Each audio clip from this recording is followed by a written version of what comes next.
Bienvenue sur notre chaîne, mes enfants. Aujourd'hui, je vais vous raconter une nouvelle histoire. Installez-vous bien et écoutez attentivement. Il avait tout. De l'argent, un Pantouz en hauteur, des voitures de luxe et une entreprise dont les immeubles se dressaient à chaque coin de rue. Mais il n'a jamais vraiment connu la femme qui travaillait chez lui chaque jour.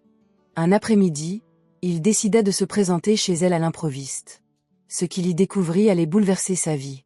Bonjour à tous. Bienvenue dans notre histoire. Avant de commencer, merci de liker cette vidéo et de vous abonner. Dites-nous aussi en commentaire d'où vous nous regardez. New York, Trinité et Tobago, peut-être l'Afrique du Sud ou la Jamaïque. On veut savoir. L'horloge murale du manoir indiquait 7h30 du matin lorsqu'Edward Anderson posa sa tasse de café et rangea les papiers devant lui. Il avait 52 ans et son apparence trahissait parfaitement son statut. Un homme qui avait passé sa vie à diriger. Son costume sombre était impeccable, sans le moindre pli. Ses cheveux argentés étaient coupés courts et soignés. Ses mains, posées à plat sur la longue table à manger, restaient immobiles et sereines. Tout chez lui disait que c'était un homme qui ne perdait pas de temps. La table à manger pouvait accueillir 14 personnes. Ce matin, comme la plupart des matins, il n'y avait qu'une seule place. Edward était le fondateur et propriétaire d'Anderson & Partners, l'une des plus grandes entreprises de construction du pays. Ses immeubles étaient omniprésents, des tours de bureaux en verre qui captaient les rayons du soleil matinal en centre-ville. De larges viaducs empruntés quotidiennement par des milliers de voitures. Des centres commerciaux, des hôpitaux publics, des bâtiments universitaires, des immeubles d'appartements de luxe. Où que vous vous trouviez dans la ville, en tournant lentement sur vous-même, vous auriez presque certainement aperçu une construction d'Edward Anderson. Les magazines économiques adoraient écrire sur lui. Lors des dîners, on prononçait son nom plus discrètement que les autres. Il évoluait dans le monde comme un homme enveloppé d'un précieux cristal invisible. Présent mais inaccessible. Aux yeux du monde, Edward Anderson incarnait la réussite. Mais derrière ces murs de marbre, derrière ces costumes impeccables, se cachait un homme qui ne faisait confiance à personne. Il n'avait pas toujours été comme ça. Du moins, c'est ce qu'il se répétait parfois, lors de ses rares nuits d'insomnie. Mais que ce soit inné ou le fruit de l'expérience, le résultat était le même. Edward croyait profondément, en toute discrétion et sans embâge, que les gens n'étaient jamais vraiment bienveillants. Ils étaient toujours calculateurs. Derrière chaque sourire se cachait une question. Que puis-je obtenir de cette personne ? Il avait mis cette conviction à l'épreuve à maintes reprises au cours de ses 30 années d'activité. Et à chaque fois, sans exception, la vie lui avait donné raison. Alors il resta vigilant. Il resta à l'écart. Et il dirigeait son empire en gardant ses distances. Ce matin-là, alors qu'il examinait un nouveau contrat, un projet routier gouvernemental d'une valeur de près de 40 millions de dollars, Edward leva les yeux de ses papiers.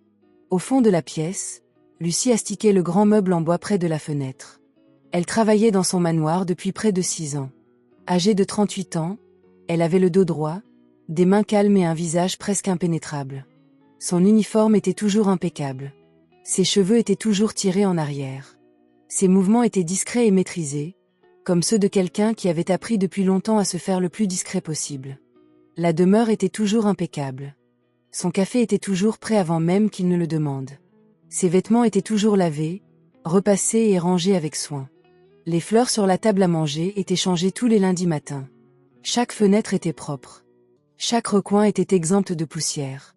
Lucie a fait tout cela sans qu'on le lui demande, sans qu'on le lui rappelle, et sans faire le moindre bruit. Et pourtant, c'était précisément ce qui mettait Edward mal à l'aise. Elle était trop discrète. En 6 ans, elle n'avait jamais parlé de sa vie en dehors du manoir. Elle n'a jamais mentionné une amie. Elle n'a jamais parlé de son week-end. Elle ne s'est jamais plainte de quoi que ce soit, pas même un peu. Elle arrivait le matin, travaillait toute la journée avec une concentration calme et soutenue, puis repartait. Tous les jours. Comme sur des roulettes. Edward l'observa un instant de l'autre côté de la pièce. Elle ne s'était pas aperçue de son regard. À quoi pouvait bien penser cette femme ? Se demanda-t-il. Où rentre-t-elle ? Il chassa cette pensée et se remit à ses papiers. Mais l'idée lui revenait sans cesse. Ces dernières semaines, Edward avait commencé à remarquer quelque chose chez Lucie qui ne parvenait pas à expliquer. Chaque soir, dès que sa journée de travail était terminée, elle partait rapidement. Sans impolitesse, elle disait toujours bonsoir poliment et pliait soigneusement son tablier sur la chaise de la cuisine. Mais une fois son travail terminé, elle se déplaçait avec une sorte d'urgence, comme si quelque chose d'important l'attendait et qu'elle ne pouvait se permettre d'être en retard. Même les soirs de pluie, et il y en avait eu beaucoup ce mois-là, de ces averses torrentielles qui transforment les rues en torrents, Lucie refusait de prendre le bus. Le chauffeur de Patrick Edwards était un homme au grand cœur qui lui avait proposé à plusieurs reprises de l'emmener, lui tendant un parapluie avec un sourire. Elle secouait toujours la tête, serrait son vieux sac à main marron contre elle et marchait rapidement jusqu'à l'arrêt de bus au bout de la rue. Tous les jours. Qu'il pleuve ou qu'il fasse beau. La même précipitation. Qu'est-ce qui la pousse à retourner si vite? Edouard se le demanda à plusieurs reprises. Puis il chassa cette pensée. Ce n'était pas ses affaires. C'était une bonne employée. C'était tout ce qui comptait. Mais ses pensées persistaient. C'est son collègue Gérald qui finit par exprimer ses doutes. Ils étaient assis dans la salle de pause après une longue réunion de planification, Gérald se servant un café, lorsqu'il se tourna vers lui et dit, d'un ton désinvolte, comme si de rien n'était. « Anderson, j'espère que tu surveilles bien ton personnel de maison. 6 ans et je parie que tu ne sais absolument rien de la vie de cette femme de ménage en dehors de chez toi. » Edouard ne dit rien. Gérald haussa les épaules et afficha son large sourire facile. « Je ne dis rien de précis. Je dis juste que ce sont les plus discrets qu'il faut surveiller. D'après mon expérience. » Il prit une gorgée de son café et changea de sujet. La conversation reprit. Mais les mots restèrent, tapis au fond de l'esprit d'Edouard comme un petit caillou dans une chaussure. Ce même soir, Edouard se tenait près du couloir lorsque Lucie vint lui souhaiter bonne nuit. Elle prit son sac à main marron sur la chaise de la cuisine. Et pendant un bref instant, elle le referma brusquement, comme on referme quelque chose quand on se rend compte soudain qu'on l'observe. Puis elle leva les yeux, croisa son regard et lui adressa son sourire poli habituel. « Bonsoir, monsieur, » dit-elle. La porte se referma derrière elle. Edouard resta immobile dans le couloir pendant un long moment. Le manoir était si silencieux qu'il entendait le léger bourdonnement du réfrigérateur depuis la cuisine et le bruit lointain de la circulation en contrebas. « Qu'y a-t-il dans ce sac ?» se demanda-t-il. « Où va-t-elle tous les soirs avec une telle urgence? Quelle vie mène cette femme en dehors de ces murs? Et que me cache-t-elle ?» Le doute grandissait lentement depuis des semaines, comme une fissure qui se forme dans un mur, silencieusement, inexorablement, à peine visible au début, jusqu'au jour où l'on lève les yeux et où l'on réalise qu'elle a tout traversé. Edouard s'approcha de la fenêtre et contempla les lumières de la ville. Il prit une décision, il allait le découvrir par lui-même. Le lendemain matin, Edouard convoqua Thomas dans son bureau. Thomas était son assistant personnel. Un jeune homme maigre et nerveux qui marchait et parlait vite, et qui avait toujours un stylo derrière l'oreille même si tout ce qu'il écrivait était sur sa tablette. Il avait travaillé pour Edouard pendant 4 ans, et durant cette période, il avait appris une chose très importante. Quand Edouard demandait quelque chose, on ne posait pas de questions. On s'exécutait, tout simplement. « Il me faut l'adresse de Lucie », dit Edouard sans lever les yeux de son bureau. Thomas cligna des yeux. « Lucie, monsieur ?» La gouvernante. « Y a-t-il une autre Lucie dans cet immeuble ?»« Non, monsieur. » Thomas tapota rapidement sur sa tablette. « Je vous l'aurai d'ici 1 heure. »« 10 minutes, » dit Edouard. Il en fallut 8. Thomas glissa une petite fiche imprimée sur le bureau. Edouard ramassa le paquet et lut l'adresse. C'était dans un quartier de la ville qu'il avait traversé maintes fois en voiture sans jamais s'y arrêter. Un quartier bien loin des larges avenues propres et des hauts immeubles de son univers. Un quartier aux rues étroites et aux maisons serrées les unes contre les autres, où les bâtiments étaient vieux, la peinture écaillée et les lignes électriques s'enchevêtraient en faisceaux denses, tel un amas de fils sombres. Edouard n'y avait rien construit. Il tourna la carte entre ses doigts. « Puis-je réserver la voiture, monsieur ?» demanda Thomas. « Oui, » répondit Edouard. « Cet après-midi. » Et Thomas? Il marqua une pause. « N'en parle à personne. » Thomas acquiesça en reculant déjà vers la porte. « Bien sûr, monsieur. » L'après-midi s'écoula lentement, comme c'est souvent le cas lorsqu'on attend quelque chose. Edouard termina 2 réunions, signa une pile de documents et avala un déjeuner qu'il prit à peine. À 3 heures, il descendit jusqu'à la voiture que Patrick avait garée. Une voiture sombre et silencieuse aux vitres teintées qui empêchait de voir qui était assis à l'intérieur. Il monta sans s'expliquer. Il tendit simplement la carte imprimée à Patrick. Patrick regarda l'adresse, puis Edouard dans le rétroviseur, puis de nouveau l'adresse. Il ne dit rien. Il passa la première et démarra. La ville changea lentement sous leurs yeux. D'abord les tours de verre et les larges trottoirs du quartier des affaires. Puis les rues commerçantes, grouillantes de monde, de bruit et de couleurs. Puis les rues résidentielles plus calmes, avec leurs grandes maisons en retrait derrière des murs et des portails. Et puis, peu à peu, les routes se sont rétrécies. Les maisons semblaient rapetisser. Les murs qui bordaient les rues étaient fissurés et décolorés, peints de vieux jaunes, verts et roses qui avaient jadis brillé et qui, désormais, n'étaient plus que ternes. Des enfants jouaient au football dans un espace ouvert entre deux maisons, utilisant des pierres pour marquer les buts. Une femme, assise sur une chaise en plastique devant sa porte, tressait les cheveux d'une autre femme en discutant et en riant. Un homme poussait un chariot chargé de bouteilles, criant à plein poumon. Sa voix résonnait contre les murs de la rue étroite. Édouard observait la scène derrière la vitre teintée. Il n'avait pas remis les pieds dans un quartier comme celui-ci depuis. Combien de temps? 30 ans. Plus. Il avait grandi dans un endroit assez similaire, en réalité, même s'il s'autorisait rarement à y penser. À un moment donné, cette partie de sa vie avait été mise de côté, comme une vieille chemise qu'on ne porte plus mais dont on n'arrive pas à se débarrasser. Patrick ralentit et s'engagea dans une petite rue adjacente. Il conduisait prudemment, évitant un nid de poule qui occupait presque tout le côté gauche de la route. Ce devrait être juste devant, monsieur, dit Patrick à voix basse. Édouard se pencha légèrement en avant. La maison était petite. C'est la première chose qu'Édouard remarqua.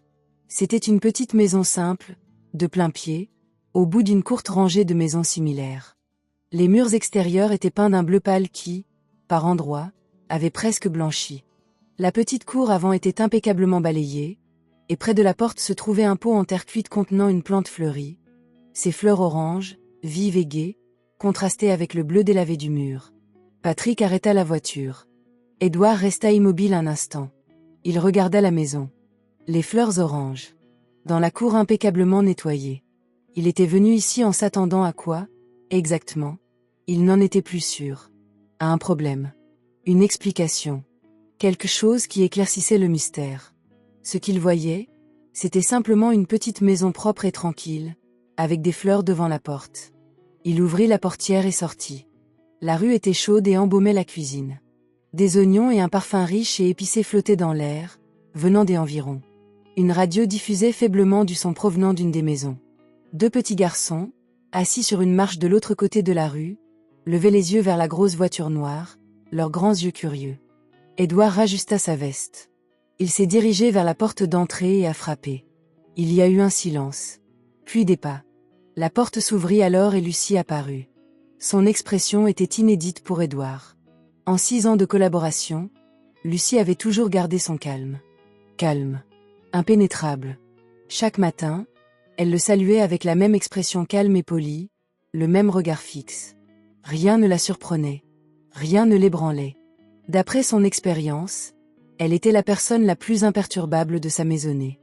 Mais là, debout sur le seuil de sa porte, levant les yeux vers son employeur sur le perron, un mercredi après-midi à 3 heures, Lucie parut, l'espace d'un instant, complètement abasourdie. Ses yeux s'écarquillèrent. Sa main se crispa sur le chambranle. Puis, tout aussi rapidement, elle se reprit. Son visage redevint serein. Son dos se redressa légèrement. « Monsieur » dit-elle. Sa voix était assurée, mais à peine. « Je ne vous attendais pas ?»« Non » répondit simplement Édouard. « Tu ne l'étais pas ?» Un bref silence étrange s'installa entre eux. Puis, un son parvint de quelque part derrière Lucie, à l'intérieur de la maison. Une voix d'enfant. « Maman, qui est-ce » Lucie tourna légèrement la tête vers la voix. Quelque chose changea dans son expression. Pas vraiment de l'inquiétude, mais presque. Le regard de quelqu'un qui a soigneusement séparé 2 pans de sa vie et qui les voit maintenant se rapprocher. Un instant. Lança-t-elle en retournant dans la maison. Puis elle regarda de nouveau Édouard. « Voulez-vous entrer, monsieur ?» demanda-t-elle. C'était une question polie. Une question tout à fait légitime. Mais derrière cette question, Édouard percevait autre chose. Une sorte d'incertitude prudente, la façon dont on parle quand on ne sait pas ce qui va se passer, mais qu'on sait qu'on ne peut rien y faire. « Oui » dit Édouard. « Merci. » Il entra. La première chose qui le frappa, ce fut la propreté des lieux. Pas la propreté superficielle d'un endroit nettoyé à la hâte avant l'arrivée d'un invité. Propreté impeccable, comme celle d'un lieu où le désordre est insupportable, où la propreté n'est pas une performance mais une habitude profondément ancrée.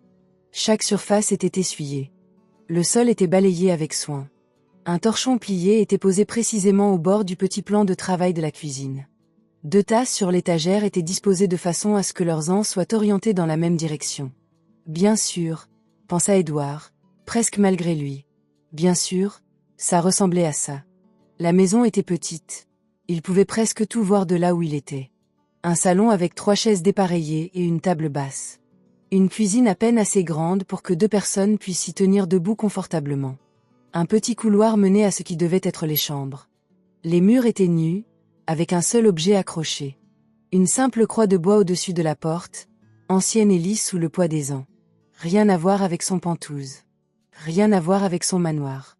Mais cet endroit avait quelque chose que les autres n'avaient pas, et Édouard le sentait même s'il ne pouvait pas encore le nommer. Puis les enfants apparurent.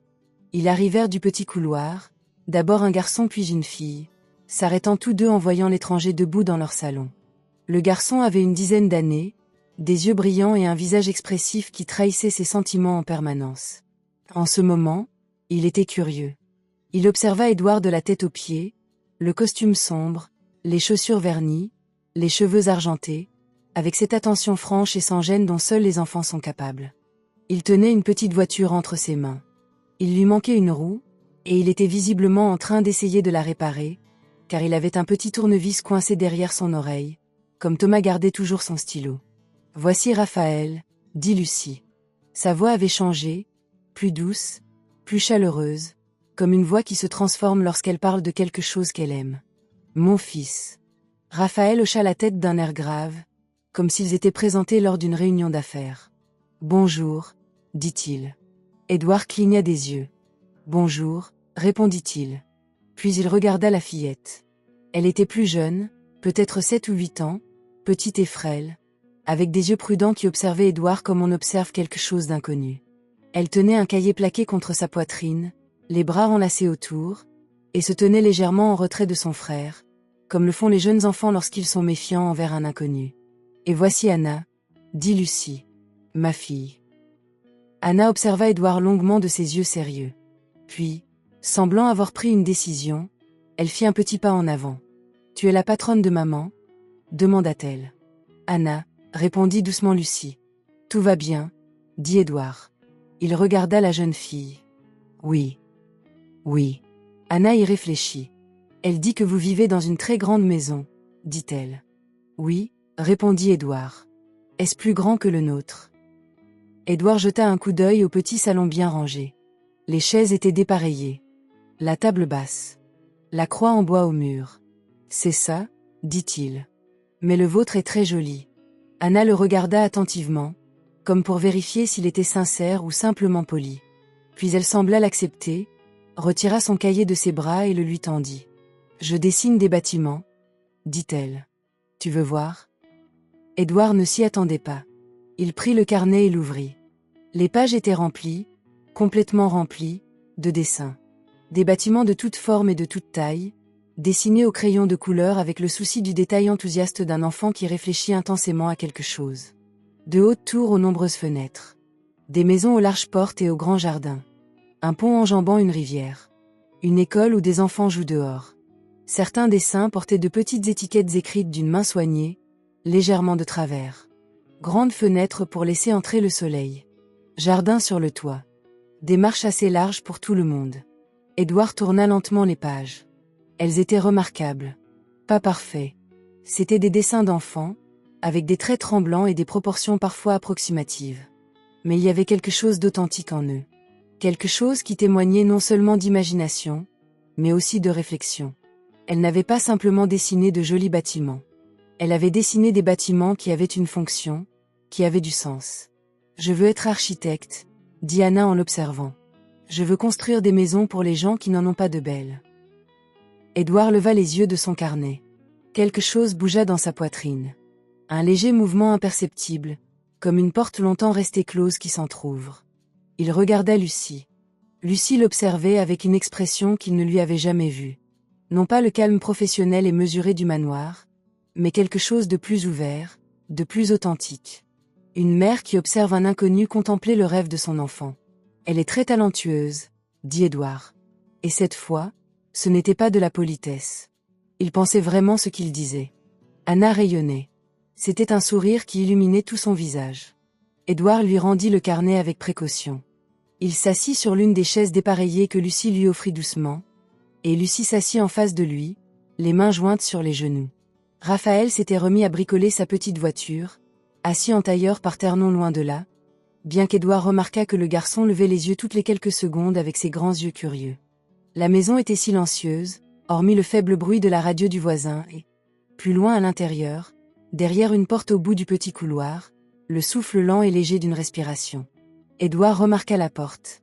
Elle était entr'ouverte. Pas beaucoup, juste de quelques centimètres. Mais ça suffit. À travers l'entrebâillement, il aperçut le bord d'un lit. Une fine couverture. On distinguait la silhouette d'une personne allongée, immobile. Il regardait Lucie. Le regard de Lucie s'était lui aussi porté sur la porte. Et son expression avait de nouveau changé. Une expression calme et profonde, chargée de sentiments indicibles. « Ma mère », murmura-t-elle avant même qu'il ait pu poser la question. « Elle se repose. » Édouard regarda la porte un instant. Puis il reporta son attention sur Lucie. « Elle ne se sent pas bien ?» demanda-t-il. Lucie resta silencieuse un instant. Un silence qui n'indiquait pas qu'elle ne voulait pas répondre. Ce silence qui signifie qu'il hésite sur la part de vérité à révéler. « Elle est atteinte d'Alzheimer », finit par dire Lucie. Le diagnostic a été posé il y a 3 ans. La situation s'aggravait. Édouard ne dit rien. Il attendit. Il y a des jours meilleurs que d'autres, poursuivit Lucie d'une voix posée et calme. C'est comme parler de quelque chose de douloureux quand on a eu le temps de s'entraîner à en parler sereinement. Les bons jours, elle sait qui je suis. Elle reconnaît les enfants. Elle rit parfois et parle de choses d'autrefois. Son jardin, ses amis, une robe bleue qu'elle portait à une fête quand elle était jeune. Un léger sourire triste effleura le visage de Lucie. Les mauvais jours, elle me regarde comme si j'étais une étrangère dans sa chambre.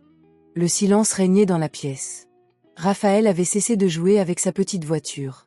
Assis immobile par terre, il fixait ses mains. Anna s'était installée sur la chaise à côté de sa mère et s'était blottie contre Lucie, comme le font les enfants quand une conversation devient sérieuse et qu'ils ont besoin d'être rassurés. Lucie passa son bras autour d'Anna sans réfléchir. Un geste simple, automatique. Le geste de quelqu'un qui l'a répété 10 000 fois. « Puis-je » commença Édouard, puis s'arrêta. C'était une sensation étrange. Édouard Anderson n'était pas du genre à commencer des phrases et à les interrompre. C'était un homme qui savait ce qu'il voulait dire avant même d'ouvrir la bouche. Il tenta à nouveau. « Puis-je la voir ?» Lucie le regarda. Elle vous observait attentivement, comme pour mesurer quelque chose. Elle risque de ne pas être très cohérente aujourd'hui, dit Lucie d'une voix douce. Et elle pourrait même oublier que vous étiez là. C'est parfait, dit Édouard. Un autre silence. Puis Lucie hocha la tête et se leva. Elle poussa doucement la porte de la chambre et entra. Édouard la suivit. La pièce était petite et meublée simplement. Un lit simple, une chaise en bois à côté, une table étroite avec un gobelet d'eau en plastique et un linge plié. Une fenêtre au-dessus du lit laissait entrer un rectangle de douce lumière d'après-midi, et dans cette lumière, la pièce était calme et paisible, comme une pièce où l'on a pris soin de la rendre aussi confortable que possible avec les moyens du bord. Une femme âgée était allongée sur le lit. Elle était petite et mince, ses cheveux blancs s'étalant doucement sur l'oreiller autour de sa tête. Son visage était marqué par l'âge, profondément sillonné par les rides d'une femme qui avait vécu une vie longue et bien remplie. Mais même maintenant, immobile, les yeux mi-clos, il y avait dans son visage quelque chose de doux et de chaleureux. Quelque chose qui, rien qu'en la regardant, vous faisait sentir qu'elle avait été bienveillante. C'était Madame Margaret, la mère de Lucie. Lucie se déplaça sur le côté du lit et s'assit sur le bord. Elle prit le linge plié sur la table, le trempa dans la tasse d'eau et l'appliqua doucement sur le front de sa mère. Puis, avec précaution, elle lissa la couverture sur la poitrine de sa mère, comme on le fait pour un enfant endormi. « Maman, dit-elle doucement, tu as de la visite aujourd'hui. » Madame Margaret ouvrit lentement les yeux. Ses yeux étaient pâles et un peu flous, parcourant la pièce avant de se poser, non sans mal, sur le visage de Lucie. Un lent sourire s'étira sur le visage de la vieille femme. « Te voilà, dit-elle. » Sa voix était fine comme du papier, mais chaleureuse.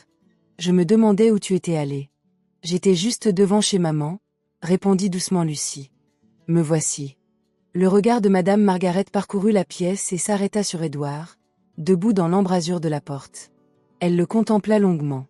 Non pas avec suspicion, mais avec une curiosité douce et ouverte, comme celle d'un enfant qui découvre quelque chose de nouveau. « Qui est-ce » demanda-t-elle. « C'est une amie, maman, » répondit Lucie. « Il s'appelle Édouard. » Madame Margaret l'examina.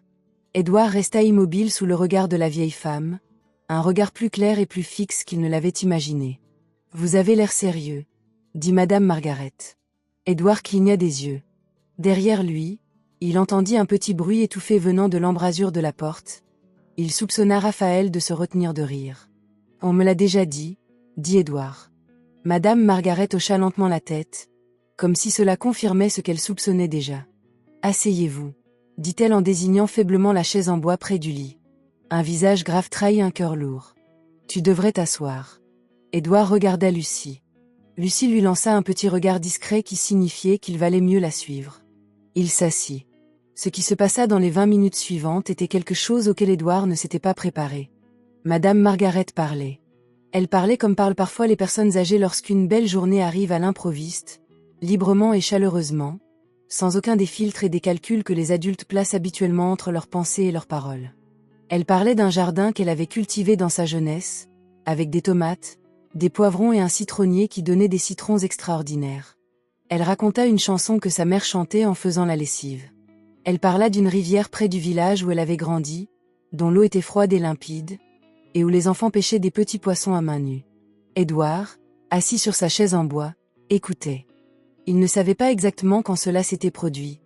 À quel moment précis l'écoute avait basculé d'une attention polie à quelque chose de plus profond. Mais au beau milieu de la voix douce et rêveuse de la vieille femme, quelque chose commença à se détendre dans la poitrine d'Édouard. C'était peut-être l'odeur de la pièce. C'était simple et propre, avec une légère odeur de savon et de vieux bois. Ou peut-être était-ce la lumière chaude et calme qui filtrait par la petite fenêtre. Ou encore la façon dont Lucie était assise au bord du lit, la main posée délicatement sur celle de sa mère, les yeux passant d'un visage à l'autre avec une douce vigilance. Ou peut-être que ce n'était rien de tout cela. Peut-être que c'était le souvenir. Il est arrivé sans prévenir, comme le font toujours ses souvenirs. La voix de sa mère. Pas une phrase précise. Juste sa voix, ce timbre si particulier, bas et posé, avec cette légère intonation en fin de phrase qui donnait toujours à ses paroles des allures de douces questions. Il n'avait pas entendu cette voix depuis 11 ans. Pas depuis leur dernière conversation téléphonique, qu'il avait interrompue pour une réunion. « Je te rappelle ce week-end, maman. » « Je te le promets. » Il n'avait pas rappelé ce week-end-là. Il y avait eu un imprévu, il y en avait toujours un. Il s'était dit qu'il appellerait la semaine suivante. La semaine suivante, l'hôpital l'avait appelé. Édouard s'aperçut alors que le silence régnait dans la pièce. Madame Margaret s'était endormie au milieu d'une phrase, comme cela arrive parfois aux personnes très âgées et très fatiguées.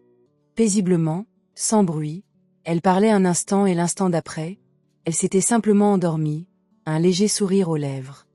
Lucie souleva délicatement la main de sa mère et la déposa doucement sur la couverture. Elle se leva, lissa une dernière fois la couverture et se tourna vers Édouard. Elle le trouva assis, immobile sur la chaise en bois, le regard fixé au sol. Elle observa son visage. Et Lucie, qui avait travaillé à ses côtés pendant 6 ans et ne l'avait presque jamais vu autrement que maître de lui et sûr de lui, remarqua quelque chose qu'elle n'avait jamais vu auparavant. Il semblait perdu. Elle ne dit rien. Elle s'approcha silencieusement de la porte et la tint ouverte, l'attendant sans le presser, comme elle avait appris à le faire avec sa mère les jours difficiles. Au bout d'un moment, Édouard se leva. Il sortit de la pièce sans un mot. Ils s'assirent de nouveau dans le salon. Raphaël avait disparu.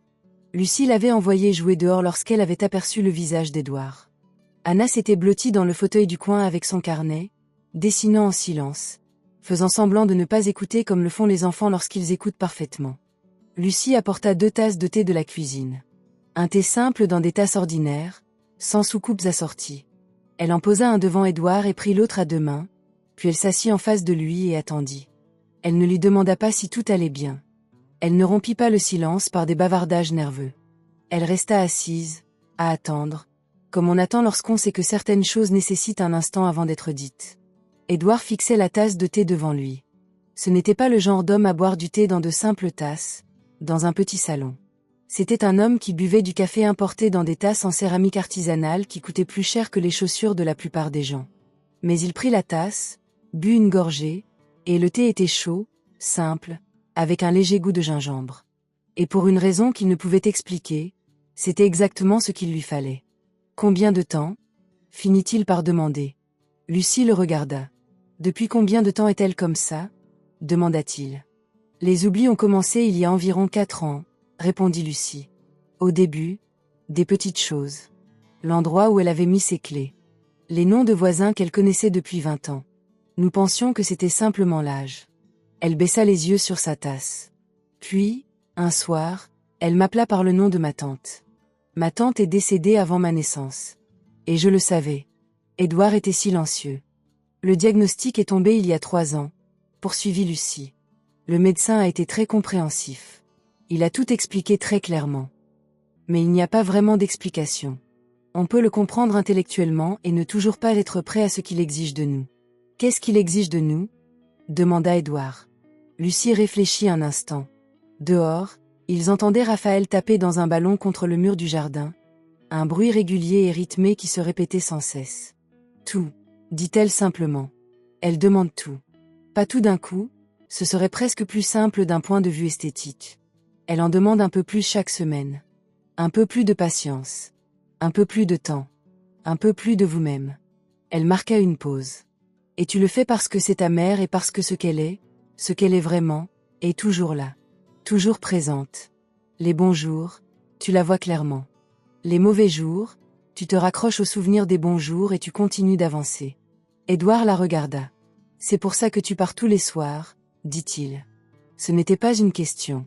Oui, répondit Lucie. Les enfants rentrent de l'école à 16h30. Ma mère a besoin de ses médicaments à 17h.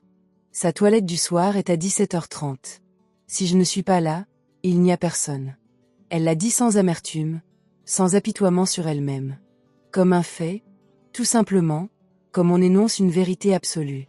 Vous n'avez personne pour vous aider ? Demanda Édouard. J'ai une voisine, Madame Cole, qui passe me voir pendant la journée, quand je suis au travail et que les enfants sont à l'école. Elle est très gentille. Très gentille. Lucie esquissa un sourire.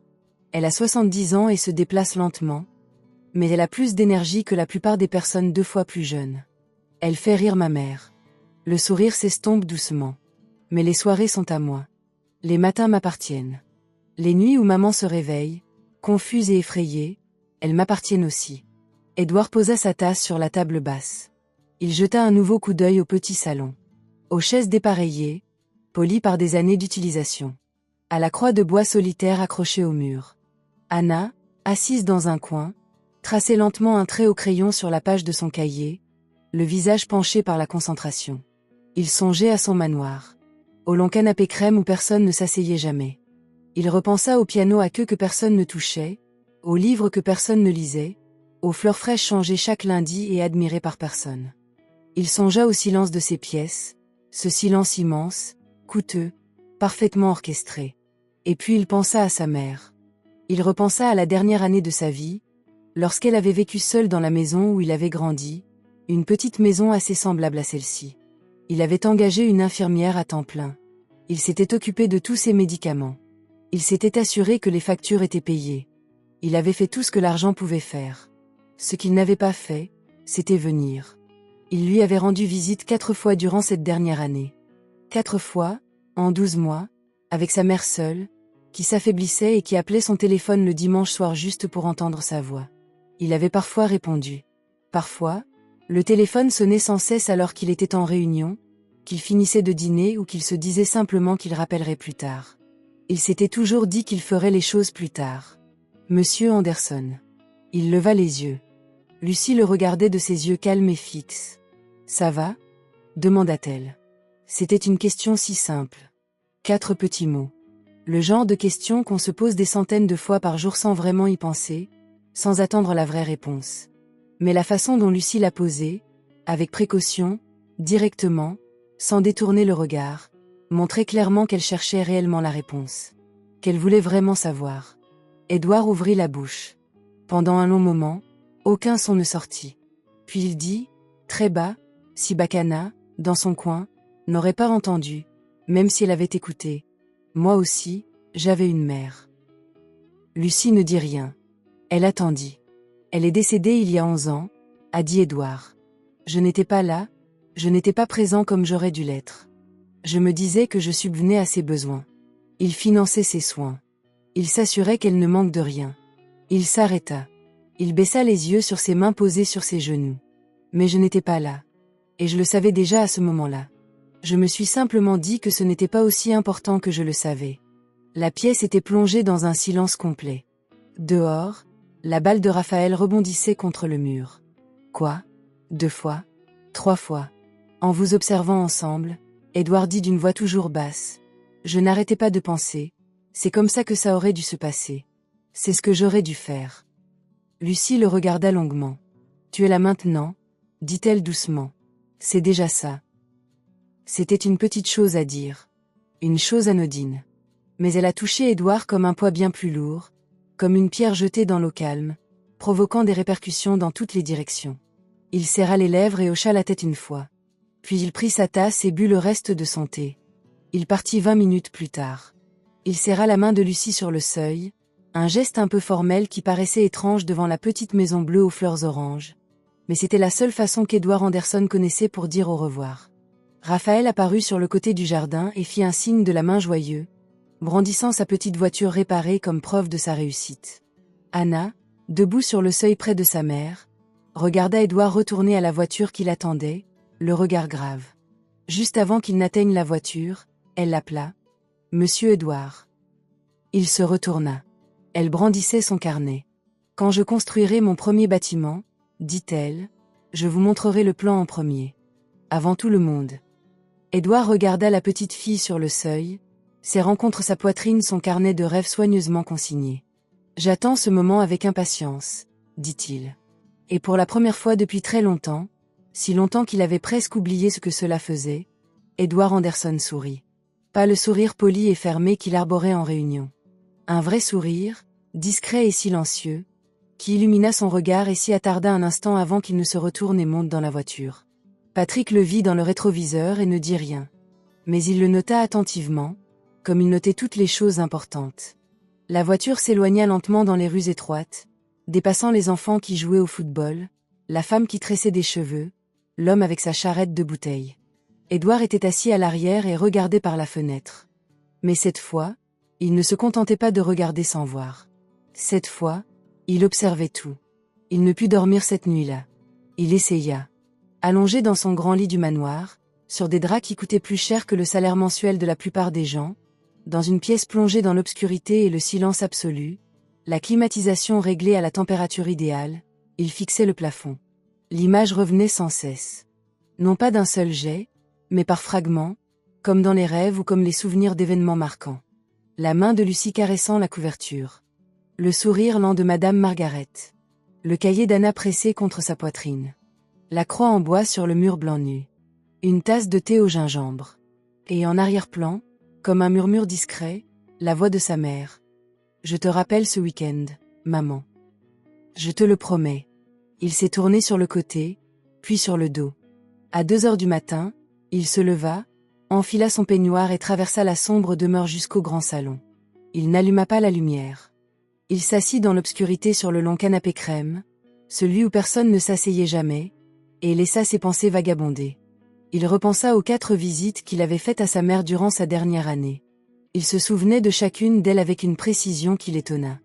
Lors de la première visite, en janvier, il était resté 3 heures et avait passé la majeure partie de ce temps sur son téléphone. Sa mère s'était assise en face de lui, souriant sans se plaindre une seule fois. Elle lui avait préparé du thé et avait posé une assiette de biscuits sur la table entre eux.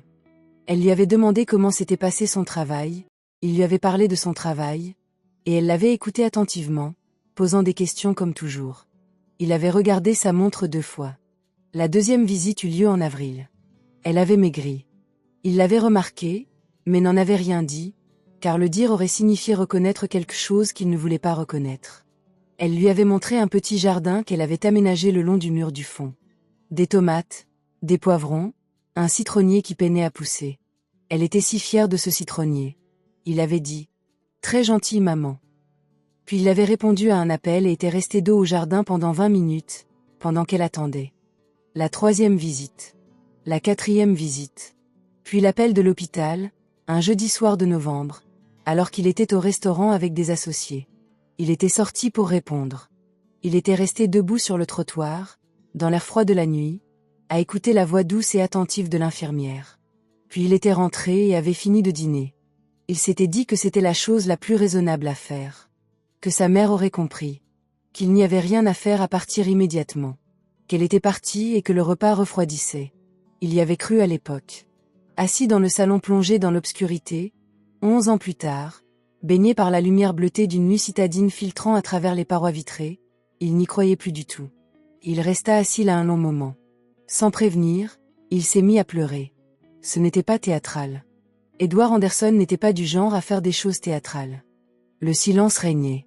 Une oppression dans la poitrine, une brûlure derrière les yeux. Puis des larmes coulaient silencieusement sur son visage tandis qu'il restait immobile sur le canapé crème, les mains posées sur les genoux.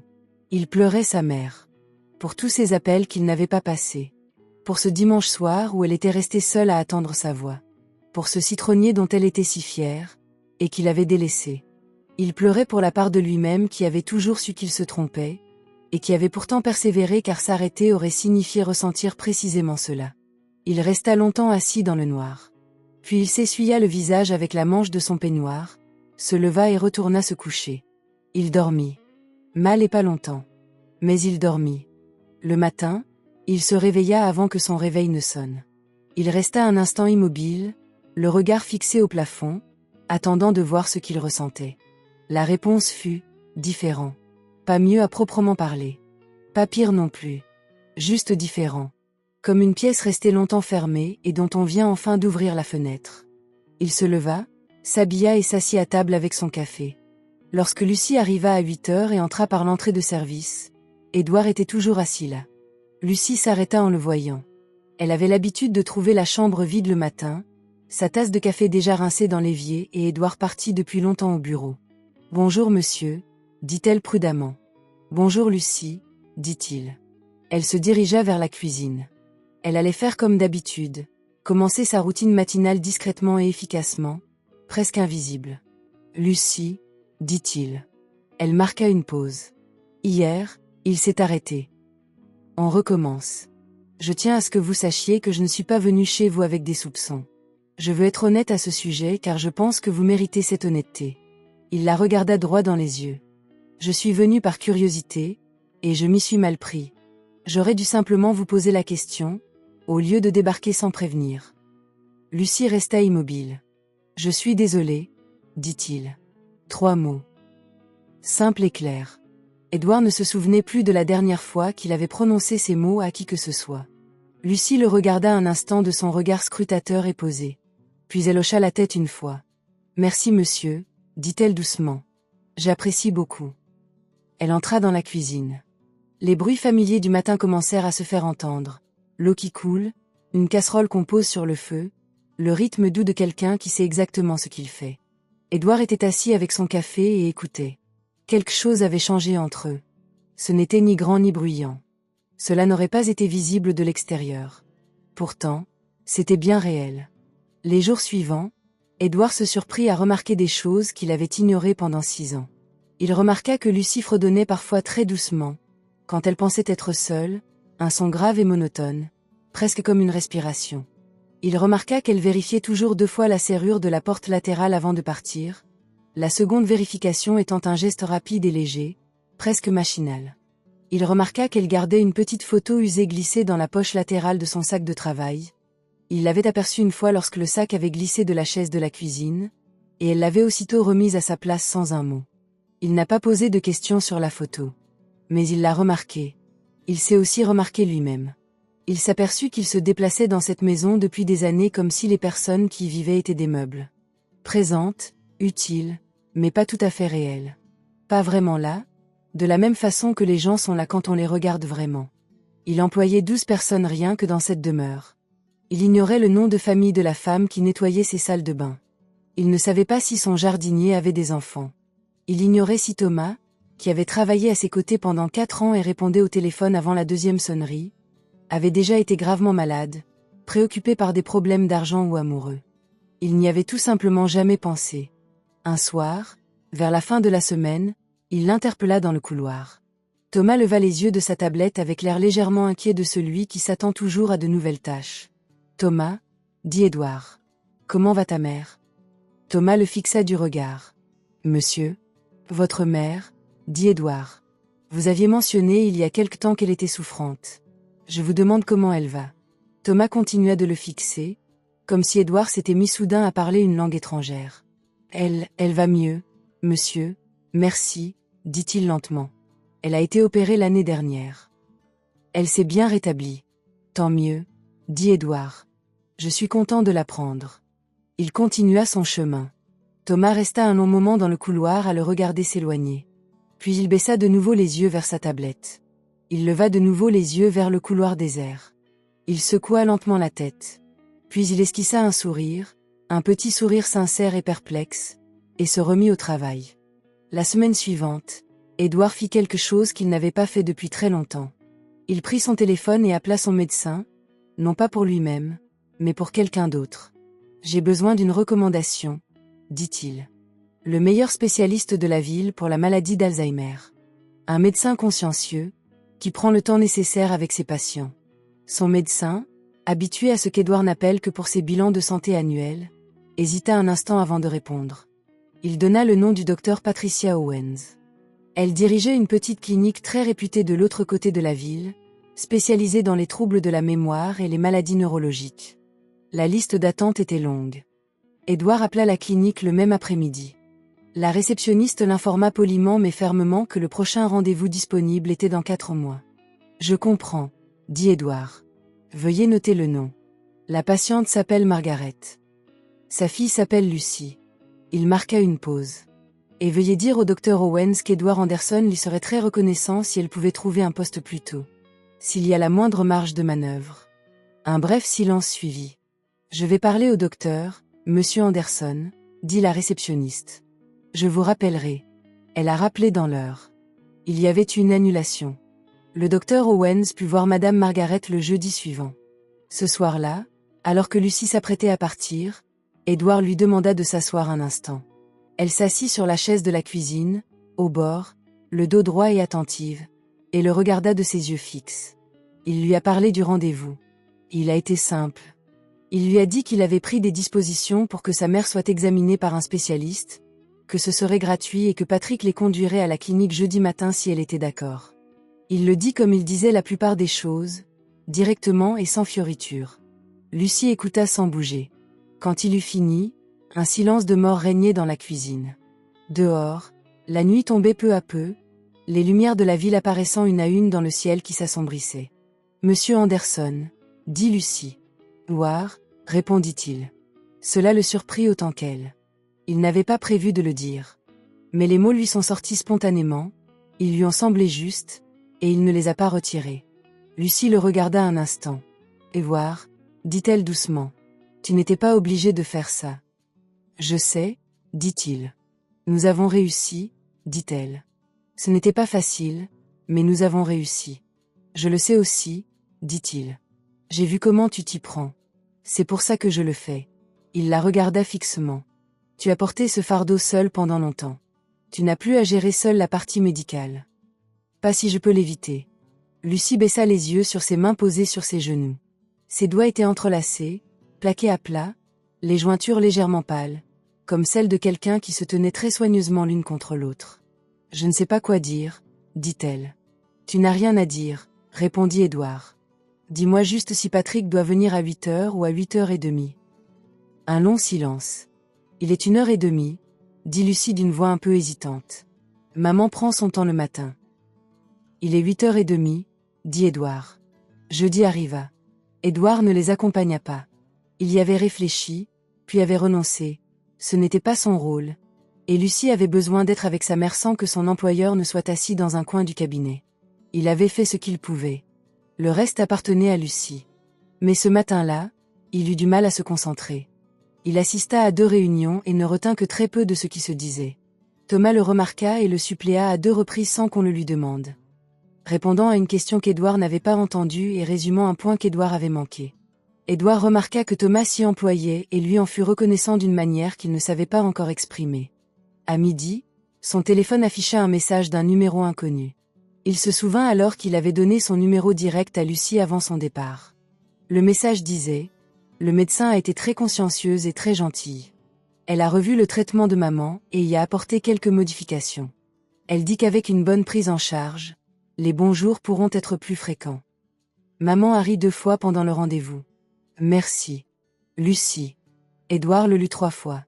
Puis il posa le téléphone face contre table et contempla longuement la ville en contrebas. Enfin, il reprit son téléphone et répondit « Je suis content.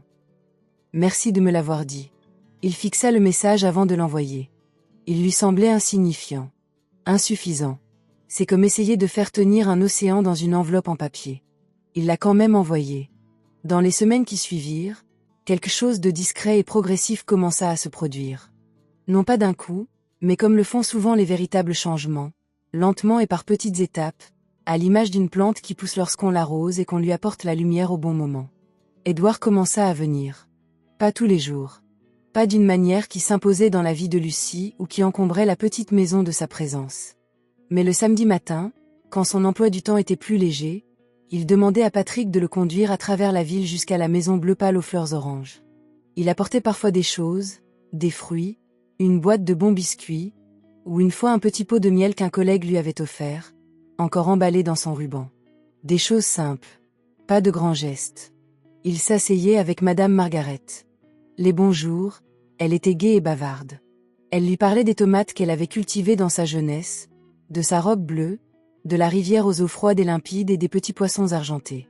Elle l'interrogea sur son travail avec un intérêt sincère, légèrement penché en avant dans son lit, les yeux pâles, attentifs et chaleureux. Un jour particulièrement joyeux, elle lui demanda « As-tu une famille, Édouard ?» Il resta silencieux un instant. « Pas vraiment, » répondit-il. « J'ai eu des relations. Mais je n'ai pas toujours été doué pour les garder près de moi. » Madame Margaret le regarda pensivement. « C'est quelque chose que vous pouvez encore arranger, » dit-elle. Il sourit. Pas un petit sourire poli, mais un vrai. « J'essaie, » dit-il. Elle lui tapota légèrement la main du bout des doigts fins. « Sage garçon, » dit-elle. Puis elle s'était endormie, au beau milieu d'une phrase comme souvent. Les mauvais jours, Madame Margaret ne le reconnaissait plus. Elle le regardait d'un œil vide et scrutateur, essayant de le retrouver quelque part dans le dédale de sa mémoire, en vain. Il lui arrivait de l'appeler par d'autres noms, notamment celui de son mari, un nom qu'Édouard ignorait. Parfois, elle se contentait de le regarder avec une confusion polie, attendant qu'on lui explique qui était cet homme au visage grave et pourquoi il se trouvait dans sa chambre. Ces jours-là, Édouard restait assis. Il parlait à voix basse de choses insignifiantes. La météo, un bâtiment qu'il avait aperçu, une remarque de Raphaël la semaine précédente qui l'avait fait sourire. Non pas parce qu'elle comprenait, mais parce que c'était la voix qu'il avait appris à imiter qui comptait. La présence. Le simple fait de ne pas partir. Il l'avait appris de Lucie. Il le lui avait dit. Un samedi après-midi, alors que les enfants jouaient dehors et que Madame Margaret dormait, ils étaient assis tous les deux dans le petit salon avec leur tasse de thé. Du gingembre, toujours du gingembre désormais. Édouard ne commandait plus rien d'autre. Avant, je pensais, a-t-il dit, que ce que les gens attendaient de moi, c'était des résultats. Des solutions. De l'argent, si le problème pouvait se résoudre par l'argent. Je croyais que c'était comme ça qu'on montrait son affection. Lucie fit lentement tourner sa tasse entre ses mains. Ce n'est pas faux, dit-elle prudemment. Ces choses-là comptent. Quand ma mère est tombée malade, ce dont j'avais le plus besoin, c'était d'aide concrète. De l'argent pour les médicaments, un diagnostic précis, un médecin compétent. Ces choses étaient urgentes et réelles. Mais, dit Édouard. Elle leva les yeux. Mais la nuit où elle s'était réveillée sans savoir où elle était, en pleurs, terrifiée, appelant des gens morts depuis 20 ans, ce dont elle avait besoin, ce n'était pas d'une solution. Lucie marqua une pause. Elle avait besoin de quelqu'un pour lui tenir la main dans le noir et lui dire « Je suis là. Tu es en sécurité. Je ne vais nulle part. » Et ça, l'argent ne s'en charge pas. Elle le regarda fixement. Ça, c'est quelque chose qu'une personne fait. Eux-mêmes. En personne. Édouard resta silencieux un long moment. J'ai tout arrangé pour ma mère, dit-il. Sauf ça.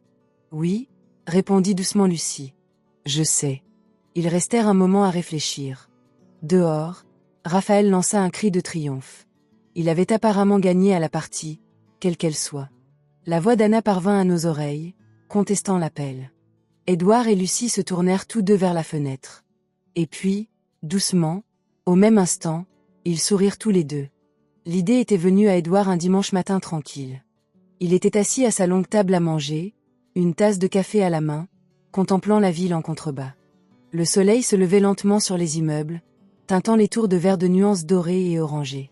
C'était le genre de matinée qui donnait à la ville un aspect presque doux, presque paisible, avant que le bruit et l'agitation du jour ne viennent vous rappeler sa véritable nature.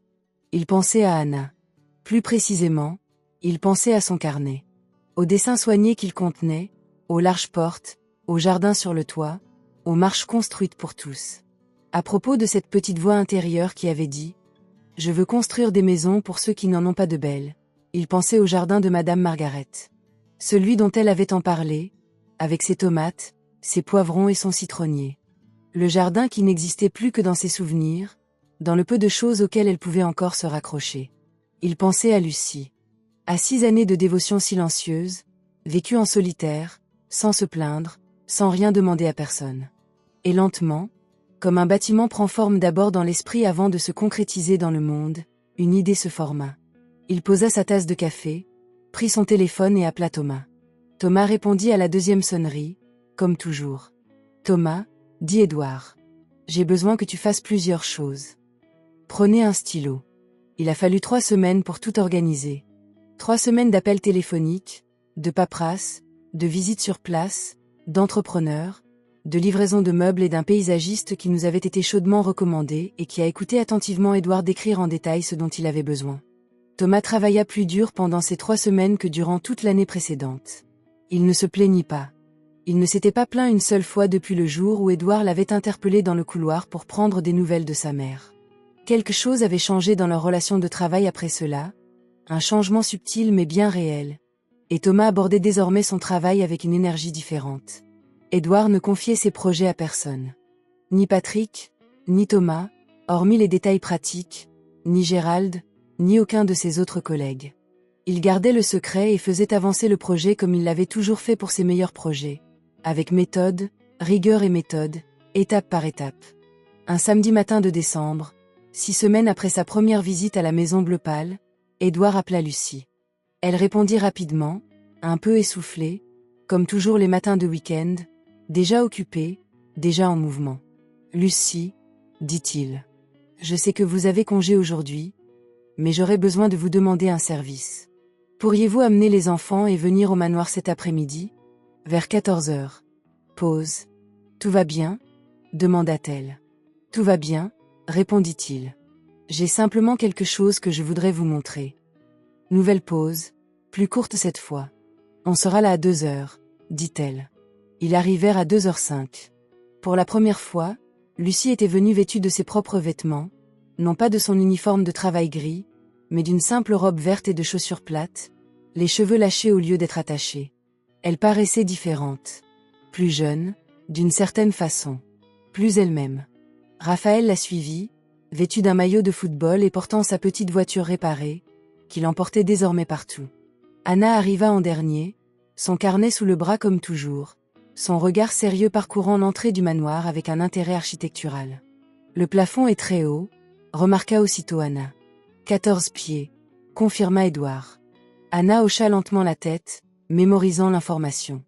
Édouard les conduisit à travers le manoir jusqu'à son bureau. Sur le grand bureau, il avait disposé 2 enveloppes et une petite clé sur un plateau d'argent. Il se tenait près du bureau et regarda Lucie. « Assieds-toi, dit-il. » Lucie regarda les enveloppes. Elle ne s'assit pas immédiatement. Elle posa d'abord son regard scrutateur sur Édouard, cherchant à deviner ce qui allait se passer. « S'il te plaît, dit-il. » Elle s'assit. Les enfants se placèrent de part et d'autre d'elle, Raphaël balançant ses jambes, Anna restant parfaitement immobile. Édouard prit la première enveloppe et la tendit à Lucie. Elle l'ouvrit avec précaution. À l'intérieur se trouvaient plusieurs feuilles de papier, d'aspect officiel, couverte de textes, de tampons et de signatures. Elle lut la première page. Puis elle leva les yeux vers Édouard et, pour la première fois depuis des mois qu'il la connaissait, Lucie parut véritablement incertaine. Comme si le sol sur lequel elle s'était toujours tenue stable s'était légèrement dérobé sous ses pieds. « C'est un titre de propriété », dit-elle. « Oui », répondit Édouard. « Avec mon nom dessus. »« Oui. » Elle regarda à nouveau le papier. « Édouard. Continue de lire, » dit-il doucement. Elle lut. Les documents décrivaient une maison. Pas une grande maison. Édouard savait depuis le début que ce n'était pas une grande maison qu'il fallait ici. Ce qu'il fallait était parfait. Une maison de plain-pied dans une rue calme, 3 chambres, une grande pièce à vivre baignée de soleil l'après-midi, une cuisine spacieuse et un jardin. Un vrai jardin avec un coin de terre et de la place pour cultiver des plantes. Il l'avait acheté. Il l'avait meublé. Il avait fait installer du matériel médical spécialisé dans l'une des chambres. Un vrai lit d'hôpital avec un matelas à mémoire de forme, un système de surveillance, un bon éclairage, tout ce que le docteur Owens avait recommandé pour une patiente dans l'état de Madame Margaret. Il avait prévu la venue d'une infirmière à temps partiel 3 matins par semaine, pour permettre à Lucie de souffler un peu. Anne était dans le jardin. Il l'avait expressément demandé au paysagiste. Une petite parcelle avait été réservée et préparée pour les plantations, avec des plants de tomates déjà en terre. Des plants de poivrons en petits pots le long du mur. Anne, dans le coin, encore jeune et à peine haute comme un genou, mais déjà en pleine croissance. Un citronnier. Lucie lut tout. Une fois sa lecture terminée, elle resta immobile un instant, les papiers sur les genoux. Raphaël avait cessé de balancer ses jambes. Anna avait posé son cahier sur le bureau à côté d'elle et observé le visage de sa mère de ses grands yeux tranquilles. Le manoir était plongé dans un silence absolu. Puis Lucie leva les yeux.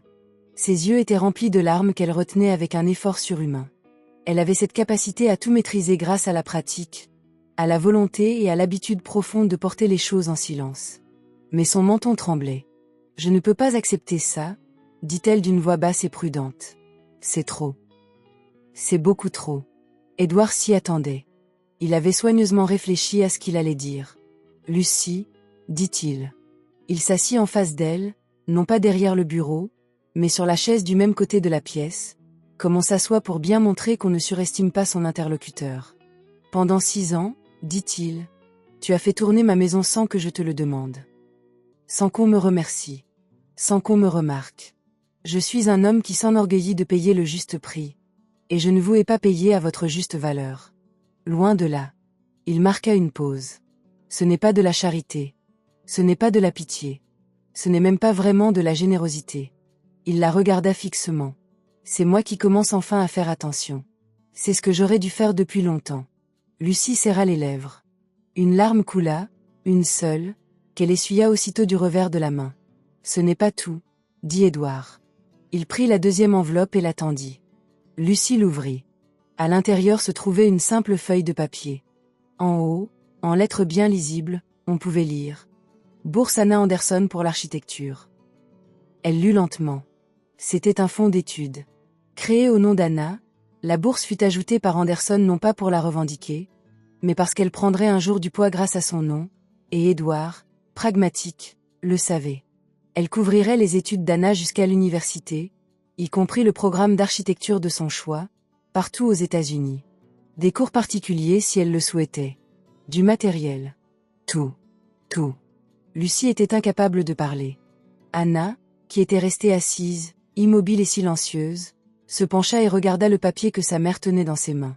Ses yeux parcoururent lentement la page, comme lorsqu'elle lisait un texte, prenant chaque mot au sérieux. Puis elle leva les yeux vers Édouard. « C'est pour moi, » dit-elle. « C'est pour toi, » dit Édouard, « parce qu'un jour tu construiras quelque chose d'important. Et je veux m'assurer que rien ne vienne entraver cela. » Anna reporta son attention sur le papier. Elle resta silencieuse un long moment. Puis elle se leva de sa chaise, contourna le bureau pour rejoindre Édouard et l'enlaça de ses petits bras, d'un geste soudain et sans prévenir. Édouard demeura immobile. Il ne se souvenait plus de la dernière fois que quelqu'un l'avait serré dans ses bras. Il était incapable de se remémorer quoi que ce soit. Cela faisait si longtemps. Après un bref instant de silence, il posa délicatement une main sur le dos de l'enfant. « Merci », murmura Anna, la voix étouffée contre son épaule. « Merci », répondit-il. Et il le pensait d'une manière qu'elle ne comprendrait que bien des années plus tard. Raphaël, qui avait observé toute la scène de ses yeux brillants, se leva de sa chaise et vint se placer devant Édouard, le visage grave. « Et moi » demanda-t-il. « Raphaël » commença Lucie. « Je plaisante, maman » répondit Raphaël avec un large sourire. Il regarda Édouard. « Mais j'aurai besoin d'aide pour l'autre roue de ma voiture si vous avez le temps. » Édouard regarda le garçon. Son visage grand ouvert, ses yeux brillants, tout cela laissait entrevoir l'espoir de sa petite voiture. Une douce chaleur l'envahit. « Après le thé, » dit-il. « Nous regarderons ça après le thé. » Raphaël rayonna et retourna à sa chaise, satisfait.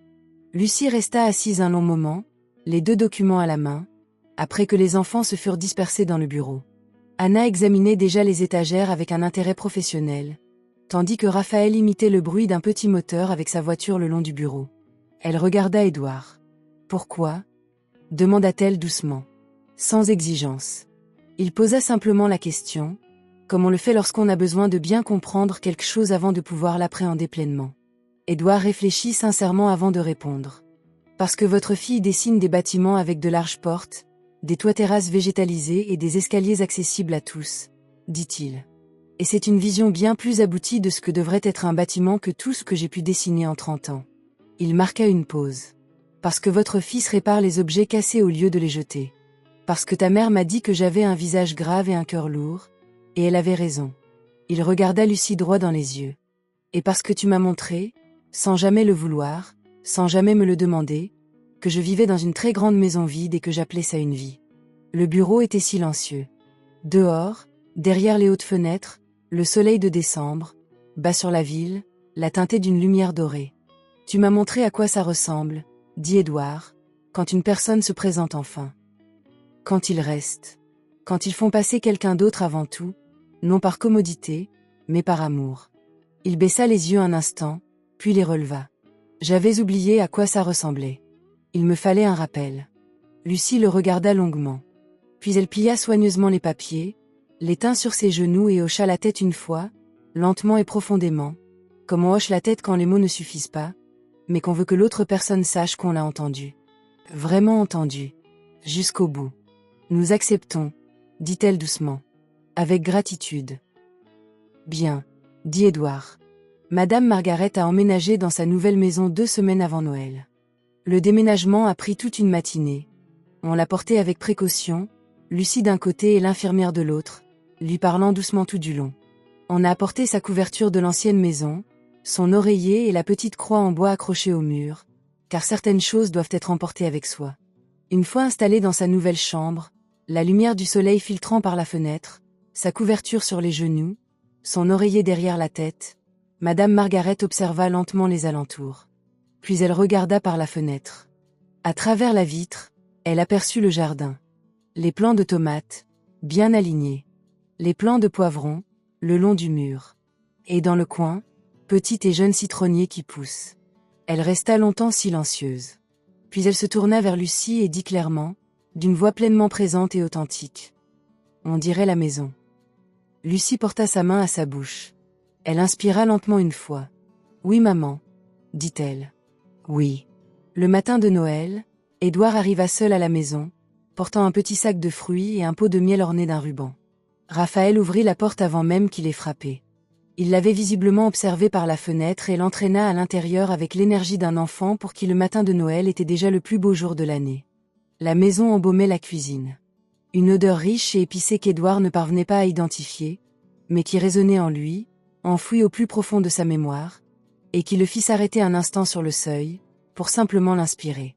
Anna sortit de la cuisine, vêtue d'un tablier trop grand pour elle et couvert de farine. « Je prépare quelque chose, » annonça-t-elle. « Tu ne peux pas encore entrer dans la cuisine. »« Je n'y songerai même pas, » dit Édouard. De l'arrière-salle parvint la voix de Madame Margaret qui parlait à l'infirmière. « Ce matin, il fait beau et clair, une belle journée, une très belle journée. » Et de la cuisine, on entendait Lucie fredonner. Ce son grave et monotone, presque comme une respiration plutôt que de la musique, celui qu'elle émettait quand elle pensait être seule. Édouard déposa les fruits et le miel sur la table près de la porte. Il resta debout dans le petit couloir chaleureux de la maison et écouta tout.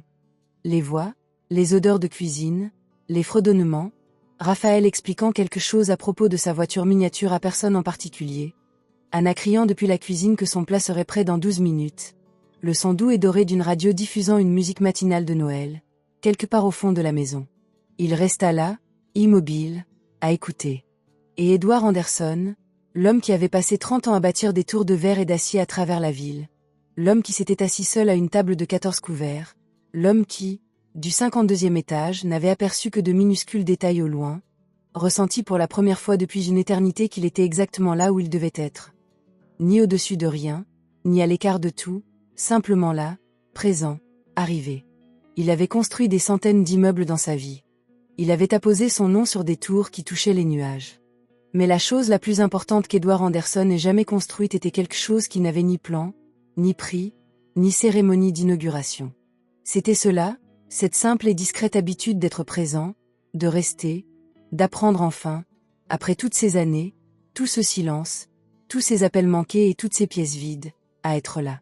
Car parfois, les plus grandes leçons ne viennent ni des plus hauts gratte-ciel, ni des plus grands bureaux, ni des réunions les plus importantes. Parfois, elles viennent d'une petite maison bleu pâle au bout d'une rue étroite, avec des fleurs oranges à la porte et un citronnier dans le jardin. Et parfois, la personne qui change votre vie est celle qui a toujours été là, discrètement, fidèlement, presque invisible, celle que vous n'aviez jamais pensé à vraiment regarder jusqu'au jour où vous l'avez enfin fait. Merci infiniment d'avoir lu ou regardé cette histoire jusqu'au bout. Si elle vous a touché, si elle vous a donné envie de penser à une personne de votre entourage que vous devriez appeler, à qui vous devriez rendre visite ou simplement avec qui vous devriez passer un moment, alors elle a parfaitement atteint son objectif. N'hésitez pas à aimer, partager et laisser un commentaire. Nous aimerions savoir d'où vous nous regardez, et quelle partie de cette histoire vous a le plus marqué. En attendant, prenez soin de vos proches, des plus vulnérables, des plus discrets, de ceux qui sont là chaque jour sans qu'on le leur demande. Ils sont peut-être les personnes les plus importantes de votre vie.